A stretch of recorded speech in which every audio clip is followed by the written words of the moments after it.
শেষ মুহূর্তের নাটকীয়তায় বিশ্বকাপ থেকে বিদায় নিল বেলজিয়াম, আর দাপুটে ফুটবল খেলে সেমিফাইনালে জায়গা করে নিয়েছে ২০১০ আসরের চ্যাম্পিয়ন স্পেন।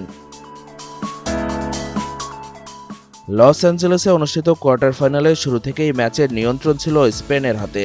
বল দখল, ছোট ছোট পাস আর ধারাবাহিক আক্রমণে বেলজিয়ামের রক্ষণকে চাপে রাখে স্প্যানিশরা। ৩০তম মিনিটে সেই চাপেরই ফল পান ফ্যাবিয়ান রুইজ। গোলরক্ষক থিবো কর্তোয়ার সেভ করা বল ফিরতি শটে জালে পাঠিয়ে স্পেনকে এগিয়ে দেন তিনি।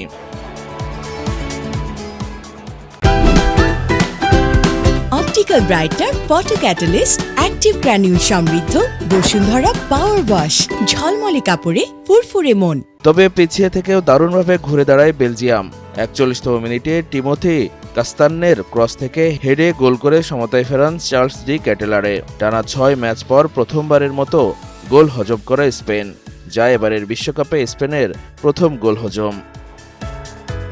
দ্বিতীয়ার্ধেও আক্রমণের ধার বজায় রাখে স্প্যানিশরা। ম্যাচের ৭১তম মিনিটে চোট নিয়ে মাঠ ছাড়েন বেলজিয়ামের অভিজ্ঞ গোলরক্ষক থিবো কর্তোয়া। এরপর থেকেই বাড়তে থাকে স্পেনের চাপ।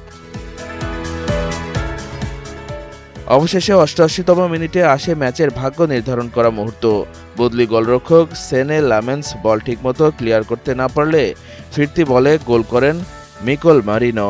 ২-১ ব্যবধানে এগিয়ে যাওয়ার পর শেষ দিকে মরিয়া চেষ্টা চালিয়েও আর সমতা ফেরাতে পারেনি বেলজিয়াম। নাটকীয় এই জয়ে বিশ্বকাপের সেমিফাইনালে জায়গা নিশ্চিত করে স্পেন। আগামী ১৫ জুলাই বাংলাদেশ সময় বুধবার রাত ১টায় হাই ভোল্টেজ সেমিফাইনালে মুখোমুখি হবে ফ্রান্স ও স্পেন।